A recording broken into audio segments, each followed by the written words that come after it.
놀랍고 신비한 하나님의 사랑, 측량할 수 없는 그 사랑을 찬양해 주신 우리 갈릴리 찬양대 주님의 이름으로 감사드리고 또 큰 은혜 받았습니다. 저는 오늘 여러분과 함께 여호와께서 경영하십니다, 여호와께서 경영하십니다 라는 제목으로 하나님의 말씀을 나누도록 하겠습니다. 오늘 읽은 이 잠언의 말씀은 이 지혜의 책입니다. 잠언은 총 31장으로 구성이 되어 있습니다. 그래서 이 잠언을 읽어 나갈 때 한 달에 30일일 때가 있고 31일일 때가 있죠. 그래서 31일인 경우에 1일에서 31일까지 한 달간 하루에 한 장씩 읽어 나가면 딱 한 달에 한 번 일독할 수 있는 너무 좋은 책이죠. 이 잠언을 읽게 되면 무엇보다 지혜를 얻게 됩니다. 하나님께서 허락해 주신 이 유한한 인생, 그 놀랍고 신비한 사랑을 받고 살아가는 이 삶을 어떻게 참으로 의미 있고 또 값지게 살아갈 것인가, 그것을 발견하고 깨닫게 해주는 말씀입니다. 그 가운데 이 오늘 잠언 16장은 이 잠언 전체 31장 가운데에 딱 중간에 위치하고 있는 장입니다. 그러면서 오늘 교독하신 1절에서 9절까지의 말씀은 잠언 16장의 핵심적인 메시지를 잘 담아내고 있습니다. 사실 이 잠언 16장 1절에서 9절까지의 그 말씀의 구조가 조금 특이한 부분이 있습니다. 이 잠언 다른 장에서 발견할 수 없는 그런 점들이 있는데, 오늘 1절에서 9절까지 말씀을 보시게 되면 이 8절의 그 한 절을 제외하고는 각 절마다 반복해서 여호와가 등장하고 있습니다. 한번 살펴보면요, 먼저 1절에 여호와께로부터 나오느니라, 2절에 여호와는 심령을 감찰하시느니라, 3절에 여호와께 맡기라, 4절에 여호와께서 온갖 것을 그 쓰임에 적당하게 지으셨나니, 5절에 여호와께서 미워하시나니, 6절에 여호와를 경외함으로 말미암아, 7절에 여호와를 기쁘시게 하면, 9절에 여호와시니라. 아멘. 일반적으로 이 잠언에서는 히브리어 호크마, 헬라어로 이 소피아로 불리는 이 지혜를 의인화해서 전체적으로 빈번하게 사용하고 있습니다. 그런데 이 16장은 조금 다르다는 거죠. 여호와가 반복해서 나오고 있습니다. 그러면서 이 16장 1절에서 9절까지의 구조를 보면 이 여호와와 대조적으로 등장하는 용어가 있는데 바로 사람입니다. 1절에 마음의 경영은 사람에게 있어도, 2절에 사람의 행위가 자기 보기에는 모두 깨끗하여도, 9절에 사람이 마음으로 자기의 길을 계획할지라도, 그 외에는 이 9절마다 지시대명사로 사람을 지칭하고 있죠. 그래서 이 오늘의 이 본문 말씀은 하나님께서 창조하신 인간, 하나님의 형상으로 지음받은 사람이 하나님 앞에 어떤 태도, 어떤 자세로 인생을 살아가야 될지 말씀해 주는 아주 중요한 본문이 되겠습니다. 오늘 이 말씀을 통해서 다시 한번 인생의 주인이 하나님 되시며 여호와께서 모든 역사를 주관하고 계시고 경영자 되심을 믿고 고백하는 우리 영락의 성도님들 되시기를 주님의 이름으로 축원합니다. 먼저 1절의 말씀을 다 같이 한 목소리로 읽어보기 원합니다. 시작. 마음의 경영은 사람에게 있어도 말의 응답은 여호와께로부터 나오느니라. 아멘. 사람에게는요, 하나님께서 주신 이 마음이라고 하는 영역이 있습니다. 혹시 마음이 우리 몸 중에 어디에 위치하고 있을까요? 어떤 분들은 우리 가슴에 이제 마음이 있을 것이다, 또 어떤 분들은 우리의 머리에 이 마음이 있을 것이다 라고도 이야기를 하시죠. 이 마음이 도무지 어디에 있는지 그것을 물리적으로 실체적으로 규명하는 것은 어려운 일일 것입니다. 그런데 사람들이 흔히들 하는 착각 하나가 있습니다. 그것은 모름지기 마음은 내 것이니까 내 마음대로 생각하고 상상하고 실행하고 또 그것을 활용하면 그것으로 됐다라고 하는 그런 생각입니다. 이 펜인가 제자인가라는 책으로 잘 알려진 카일 아이들먼 목사님은 이 자신의 저서 내 마음은 전쟁터라고 하는 책에서 이 애니메이션 영화 니모를 찾아서에서 나오는 이 해변가의 갈매기들의 유명한 대사를 이렇게 인용해서 다음과 같이 말합니다. 그 해변가의 갈매기가 이 니모의 아빠가 니모를 발견했을 때 노래를 이렇게 하거든요. 내 거야, 내 거야, 내 거야. 이렇게 놔주지 않겠다는 거죠, 니모를요. 이걸 인용해서 이 카일 아이들먼 목사님이 이렇게 말합니다. 2살배기 아기가 구사할 수 있는 어휘는 매우 제한되어 있다. 그러나 그런 아기라도 내 거, 마인이라고 하는 말은 알고 있다고 확신해도 좋다. 아기는 하루에도 수없이 무언가를 손에 꼭 쥐고 내 거야 라고 말한다. 이게 무슨 의미입니까? 24개월밖에 되지 않은 이 2살짜리 아이, 아직 말도 제대로 못하는 그 아이, 너무나 순진무구해 보이는 그 아이라 할지라도 자신의 명확한 소유권을 확보하고자 끊임없이 열중하고 있다라는 것이죠. 그렇습니다. 인간은 갓 태어난 어린 아이에서부터 청년, 장년, 노년에 이르기까지 내 인생은 내 거야, 내 재정, 내 소유, 내 자녀, 내 지위, 이 모든 것이 다 내 거야. 당연히 내 마음도 내 거니까 내 마음대로 할 거야 라고 하며 살아가는 존재라는 것입니다. 그러나 오늘 잠언의 말씀은 우리에게 무엇이라고 말씀하십니까? 아무리 마음의 경영을 사람이 스스로 한다라고 하지만 그것이 절대 다가 될 수 없다라는 겁니다. 그걸로 끝이 아니라는 것입니다. 마음의 성취, 마음의 응답의 여부, 그 모든 결론은 오롯이 하나님께, 전적으로 여호와께만 달려 있다라고 말씀하십니다. 이것이 바로 말의 영역입니다. 마음의 경영은 사람이 하더라도 말의 응답은 여호와께 있는 것입니다.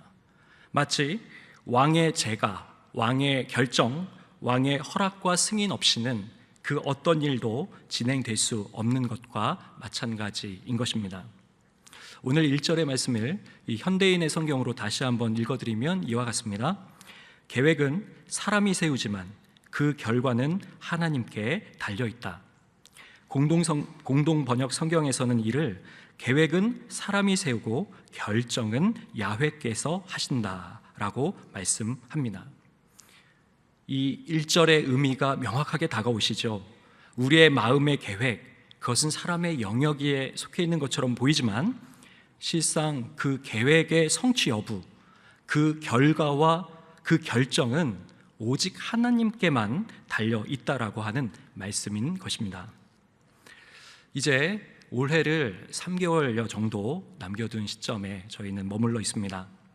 아마 성도님들도 내년에 2022년도를 이제 준비하시면서 여러 가지 계획들을 세우시겠죠?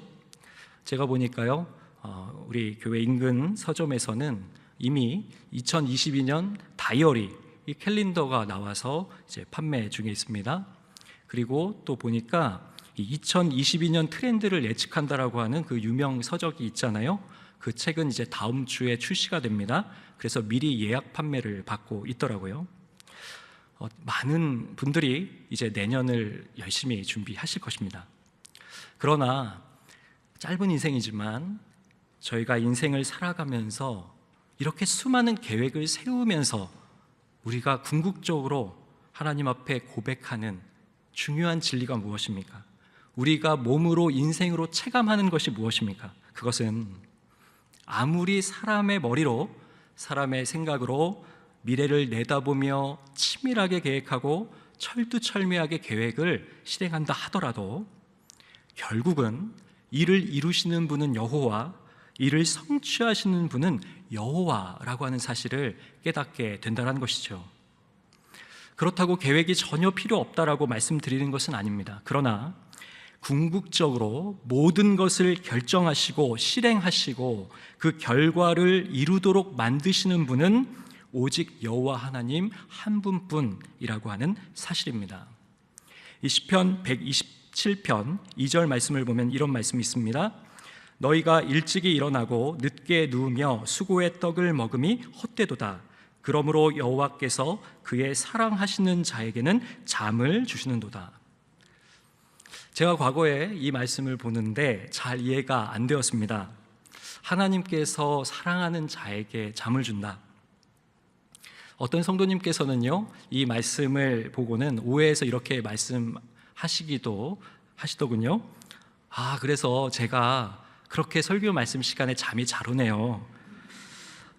이 말씀의 진짜 의미는요, 하나님께서 모든 사람과 인생의 일거수일투족을, 즉 모든 상황과 순간순간의 형편을 너무나 잘 알고 계시는 전능하신 분이시기 때문에 우리가 전능하신 하나님, 성취하시는 여호와, 경영하시는 여호와를 신뢰한다면 우리가 해야 할 일은 그저 마음 편히 먹고요, 푹 잠 잘 자라고 하는 그런 말씀입니다.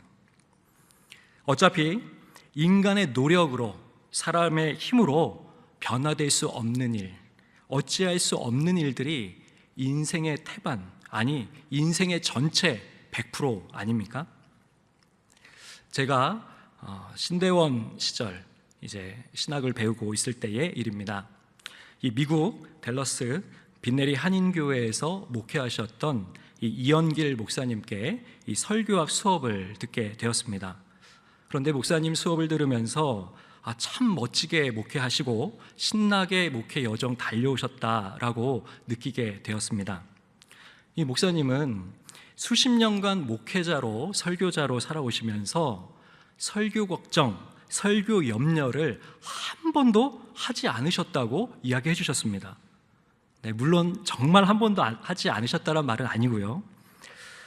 그 당시에 저는 이제 교육 전도사 시절인데 한 달에 한 번 이 청년 공동체에서 주일 말씀을 전하던 때였습니다. 그래서 이 한 번 전할 때에도 얼마나 긴장되어서 땀을 뻘뻘 흘리고 토요일이 되면 밤잠을 설쳐가면서 긴장한 상태로 지내고 있는데, 어떻게 이영길 목사님께서는 이 목회자로서 저렇게 평안하게 자유롭게 목회하시고 설교를 하실까? 그것이 참 궁금했습니다. 그러다가 이제 이 목사님께서 말씀해 주신 아주 중요한 이 목회 비법이 하나 있었습니다. 그 비법이 뭐냐? 그 비법이 바로 잘 잔다 였습니다. 오늘 이 목사님 말씀을 듣고 깜짝 놀랐습니다. 영성의 대가, 정말 또 이렇게 또 통하는 말씀으로 주셔서 참 중요하구나라는 생각을 다시 한번 했는데, 이렇게 설교를 해주신, 이 말씀을 해주셨던 거죠. 이제 본인께서 일주일 단위로 이제 이 주일 설교를 준비하신다는 거예요. 그래서 그거를 예로 들어주셨는데, 이를테면 월요일 날 본문 말씀을 선정하신다는 겁니다. 그리고 그 말씀을 묵상하고, 그리고 나서는 어떻게 한 주를 지내시냐, 그냥 그 한 주를 너무너무 잘 보내신다는 겁니다. 그래서 사모님과 산책도 하시고, 때론 집에서 가사일도 도와주시면서 설거지도 하시고, 운동도 열심히 하시고, 책도 다양하게 많이 보시고, 하루하루를 즐겁게 쾌적하게 보내신다라는 것입니다. 그러다가 이제 주중 저녁이 되면은 시간을 조금씩 내어서 이제 말씀을 준비하시는데, 그러다가 설교 작성을 하다가 설교자들은 다 느끼는 그 순간이 있는데, 갑자기 잘 써지던 설교가 딱 멈춥니다. 도대체 이 설교를 어떻게 풀어나가야 될지 모르는 딱 그 막히는 순간에 봉착하게 됩니다. 그때 이 목사님께서는 어떻게 하셨는가?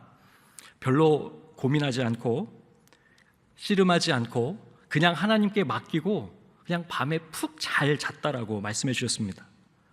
그러면 너무나 신기하게도 그 다음날 이 해석되지 않았던 난해 구절들이 묘하게 풀리고, 이 독창적이고 창의적인 예화들이 막 생각나고, 이 주일 말씀을 전하고 싶어서 가슴이 뛰는 그 설교 한 편이 온전히 완성되어 있더라라는 것입니다.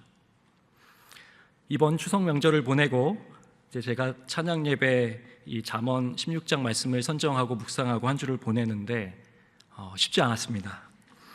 그래서 제가 어제 밤을 잘 잤을까요? 아니면 잠을 잘 자지 못했을까요? 네, 어젯밤에 잠을 좀 잘 잤지만 자다가 한번 깨어났습니다. 그러다 다시 또 잤습니다. 네, 오늘 위 목사의 말씀을 들었으면 더 잘 잤을 것 같습니다. 하나님께서는요, 사랑하는 자에게 잠을 주십니다.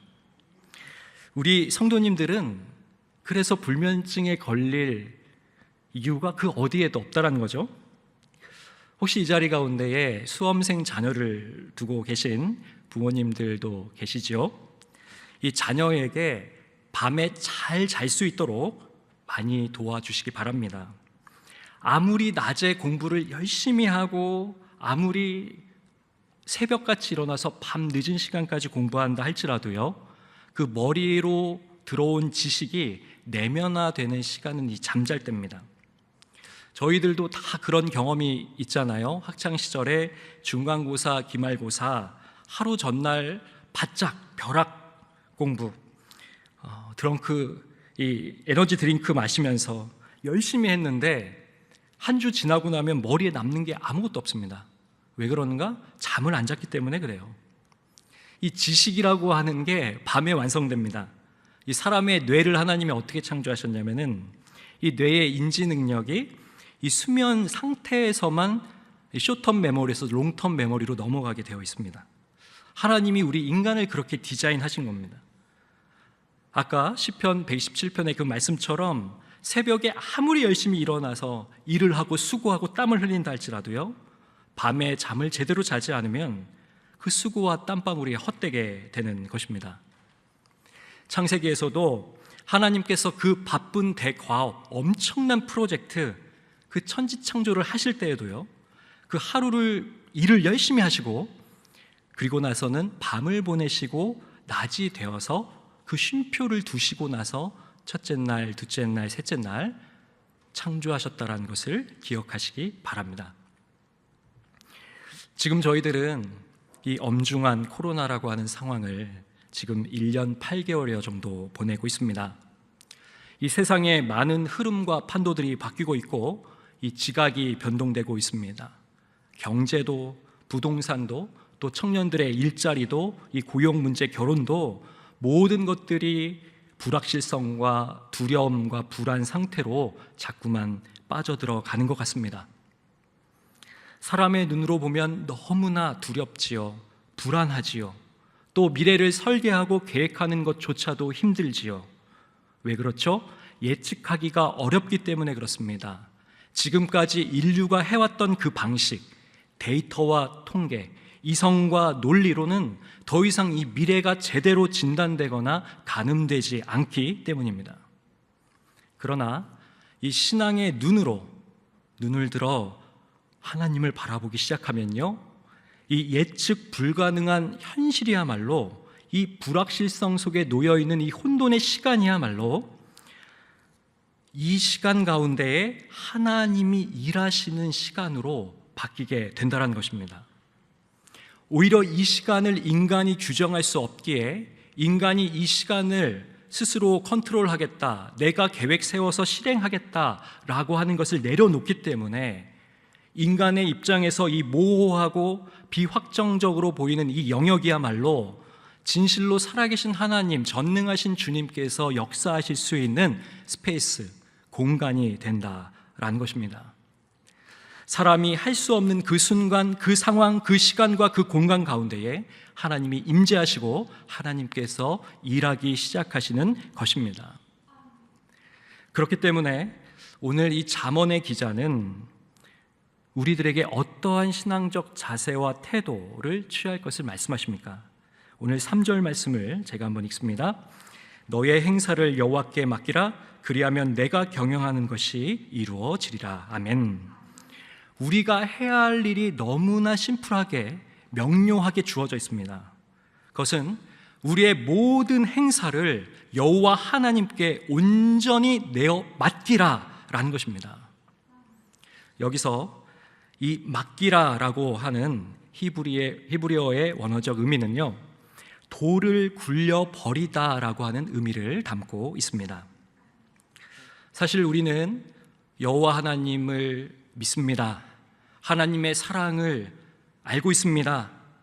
하나님이 나를 구원하신 주님이신 줄 믿습니다 라고 고백하면서도 얼마나 매 순간을 두려워하며 불안해하며 회사에서 받은 정기 건강검진표 하나에도 내가 생각지 못했던, 내가 예상치 못했던, 내가 기도했던 것과 조금만 다른 결과치가 나와도 얼마나 우리의 믿음이 흔들립니까? 이 고된 인생길을 정말 나 홀로 수고하고 무거운 짐을 지고 터벅터벅 걸어가는 것처럼 너무나 외롭고 고독하게 이 길을 걷고 계신 것은 아닙니까? 한번 생각해 보시기 바랍니다. 큰 돌이 들어있는 그 가방을 양 어깨에 메고요, 아주 가파르고 높은 산을 향하여 등정한다고 한다면 그것이 얼마나 고되고 힘들고 무거운 일이겠습니까? 그러나 만약 그 무거운 짐을, 그 무거운 돌을 산 아래로 그냥 굴려버릴 수만 있다면, 그러면 얼마나 가볍게 휘파람 불면서 즐겁게 그 산을 둘러보면서 주변의 꽃들을 바라보면서 그 길을 힘차게 걸어갈 수 있겠냐라는 것입니다. 이 하나님께 맡기라라고 하는 이 말씀은 머리로 지금까지 알았지만 주님 앞에 내려놓지 못했던, 맡기지 못했던 바로 그 문제까지, 과거에서 지금에 이르기까지 스스로 부둥켜 안고 있었던, 씨름했던 그것을 내어 맡기라고 하는 주님의 초청장인 것입니다. 이것이야말로 가장 강력한 지혜가 되는 줄 믿습니다.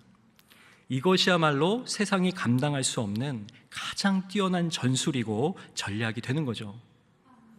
우리는 미래를 낙관적으로 보았습니다. AI의 인공지능, 빅데이터, IT, 4차 산업혁명과 앞으로 다가올 5차 산업혁명, 모든 첨단 문명들이 우리를 지켜주고 인도해주고 풍요롭게 만들어줄 것이라고 하는 그릇된 상상력에 사로잡혀 있었습니다.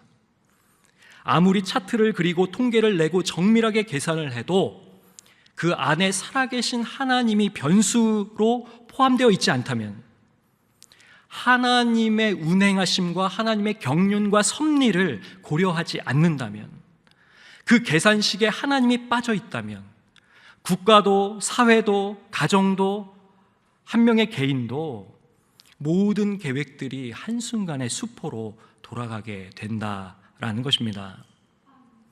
그러므로 성도는 하나님께 모든 것을 내어 맡기고 살아가야 하는 존재인 것입니다. 그래서 시편 37편 5절에서 시편 기자는 또한 우리에게 이렇게 말씀해 주십니다. 내 길을 여호와께 맡기라. 그를 의지하면 그가 이루시고. 아멘. 신실하신 하나님께 너의 길, 단순히 순간순간의 우리의 계획과 목표, 눈에 보이는 근사치가 아니라 인생 전체의 모든 길을 여호와께 맡기라. 그를 신뢰하고 의지하라. 그러면 여호와께서 이루실 것이라고 말씀해 주고 계십니다.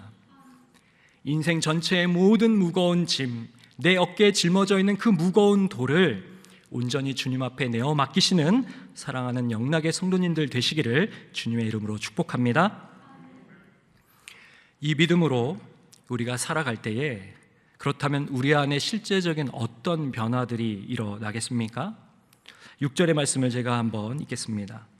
인자와 진리로 인하여 죄악이 속하게 되고 여호와를 경외함으로 말미암아 악에서 떠나게 되느니라. 분명히 말씀하십니다. 우리가 여호와의 주권을 인정하고 여호와의 섭리와 여호와의 경륜을 인정할 때에 우리는 죄에서 사함을 받습니다. 죄에서 용서를 받습니다. 그리고 악에서 떠난 삶을 살아가게 되는 것입니다. 왜 죄를 짓게 됩니까? 왜 악의 자리에 자꾸만 머물게 되는 것입니까? 그것은 인간의 탐욕 때문에 그렇습니다. 인간의 본성 안에 도사리고 있는 욕심과 교만 때문에 그렇습니다. 하나님이 내게 주신 것에 만족하지 않고 감사하지 않고 끊임없이 남과 비교하고 열등의식을 느끼고 경쟁하고 시기하고 질투하기 때문에 이 죄의 자리에 나아갈 수밖에 없는 겁니다. 인간적인 수단과 방법을 가리지 않고 원하는 모든 것을 다 쟁취해 내가는 삶을 살기 위해 몸부림치는 것이죠. 그러다 보면 필연적으로 죄를 짓게 되어 있는 겁니다. 이 종교개혁자 마틴 루터는 한 가지의 거짓말을 참말처럼 하기 위해서는 항상 7가지의 거짓말을 필요로 한다라고 이렇게 말을 했습니다. 죄가 가진 부정적 영향력이죠. 죄가 죄를 낳는다라는 것입니다. 그러나 반대로 하나님의 이 섭리적 손길을 의지하고 하나님의 주권을 절대 신뢰하게 되면 어떤 일이 일어납니까? 내게 다가온 상황, 내게 주어진 환경들이 불합리해 보이고 억울하기도 하고 지금으로서는 받아들일 수도 없고 인정하기도 어려운 그런 눈물겨운 상황이라 할지라도 분명히 이 안에 하나님의 뜻이 있을 거야. 이 안에 하나님의 허용하심이 있을 거야. 하나님의 승낙이 있을 거야. 이 안에 하나님이 놓아두신 중요한 영적 메시지가 있을 거야. 하나님께 집중하게 되면 그저 엎드리고 주님 안에서 의의 길, 선의 길을 계속해서 걸어 나갈 수 있다라는 것입니다. 그때 자신이 살아납니다. 죄의 길에 빠지지 않습니다. 자신이 살아납니다. 그런데 그게 끝일까요? 아니요. 주변을 살립니다. 주변의 관계들이 회복되기 시작합니다. 피스메이커가 됩니다. 주변을 탓하지 않기 때문에 그렇습니다. 당신 때문에 내가 그렇게 됐다라고 그 사람을 지적하거나 판단하지 않기 때문에 그렇습니다. 7절 말씀을 한번 보십시오. 사람의 행위가 여호와를 기쁘시게 하면 그 사람의 원수라도 그와 더불어 화목하게 하시니라. 아멘. 용서의 삶, 그 사람이 비록 정말 이 사람은 용서할 수 없어요 라고 말하는 그 원수라 할지라도 화목을 추구하며 나아가게 된다는 것이죠. 로마서 12장 18절 19절에 할 수 있거든 너희로서는 모든 사람과 더불어 화목하라. 내 사랑하는 자들아 너희가 친히 원수를 갚지 말고 하나님의 진노하심에 맡기라. 기록되었을 때 원수 갚는 것이 내게 있으니 내가 갚으리라고 주께서 말씀하시니라. 아멘. 모든 원수 갚음에 있어서도 이것은 내 일이 아니야. 이것은 하나님의 일이야. 모든 것을 통제하시고 경영하시고 주관하신 하나님의 일이야. 그것까지도 하나님께 내어 맡기면은 원수까지도 포용할 수 있는 열린 마음이 되는 거죠. 그래서 하나님을 중심 삼은 인생은 강력합니다. 왜요? 내가 살고 주변을 살리고 관계를 회복시키거든요. 주변 사람들과 이웃들을 소생시키는 역할을 하게 됩니다. 하나님께 모든 것을 맡기고 살아가겠다라고 하지만 왜 마음에 불안감이 없겠습니까? 왜 눈물의 슬픔이 없겠습니까? 왜 걱정과 염려, 두려움이 없겠습니까? 그러나 주님이 나와 함께 하실 때 그 무엇으로는 설명할 수는 없지만 하나님이 주시는 샬롬, 여호와께서 주시는 그 참된 평강, 그 세상의 그 무엇과도 비교할 수 없는 하나님의 능력이 나에게 임한다라는 것입니다. 다윗은 자신의 인생의 절정 가운데에 너무나 쓰라린 아픔과 고통과 수치와 참담함을 경험했습니다. 그것은 자신의 가족, 아들인 압살롬이 자신을 반역했기 때문에 그렇습니다. 그가 도주할 때에, 다윗이 도망갈 때에, 그러나 그가 압살롬을 저주하지 않습니다. 압살롬을 대적하지 않습니다. 그에 대해서 원한을 품지 않습니다. 다만 사무엘하 15장 26절 하반절에 선히 여기시는 대로 내게 행하시옵소서. 하나님 앞에 하나님께서 선악간에 판단하시고 선하게 일해 주십시오. 다윗은 사람과 싸우지 않았습니다. 원망하거나 불평하지도 않았습니다. 그저 하나님의 섭리, 하나님의 선한 그 주권과 손길, 일어난 일을 그대로 받아들였습니다. 하나님이 주관하고 계심을 믿었기 때문입니다. 그저 하나님께 엎드리고 주와 동행했던 것입니다. 오늘 이러한 은혜가 우리 영락의 성도들에게 임하기를 축복합니다. 이제 오늘의 말씀의 결론입니다. 9절의 말씀, 우리 다 같이 한 목소리로 한번 읽겠습니다. 시작. 사람이 마음으로 자기의 길을 계획할지라도 그의 걸음을 인도하신 이는 여호와시니라. 아멘. 오늘 9절에 이르러서 드디어 1절에서의 그 말씀이 다시 한번 반복됩니다. 사람이 자기의 길을 마음으로 아무리 계획한다 할지라도 그 걸음을 인도하시는 분, 온 세계 만물과 우주를 창조하시고 통치하시고 경영하시는 분은 오직 여호와 하나님 한 분이십니다. 이 여호와 하나님을 믿으심으로, 여호와께서 경영하심을 믿으심으로 하나님이 중심된 인생, 그리하여 내가 잘되고 주변을 살리고 하나님 앞에 영광 올려드리는 우리 영락의 거룩한 성도님들 되시기를 주님의 이름으로 축복합니다. 기도하시겠습니다. 살아계신 주님, 주님 앞에 다시 한번 저희의 마음을 내어 놓습니다. 지금까지 스스로 인생이 주인이 되어 나아갔었던 모든 발걸음과 계획과 우리의 생각과 말들을 주님 앞에 회개합니다. 하나님이 진정한 저희 인생의 주인이 되어 주셔서 저희의 모든 주관자 되어 주셔서 하나님의 선하시고 거룩하신 뜻이 저희의 인생 가운데 성취될 수 있도록 은혜 베풀어 주시옵소서. 이 모든 것 감사드리며 우리 주님 예수 그리스도의 이름으로 기도드립니다. 아멘.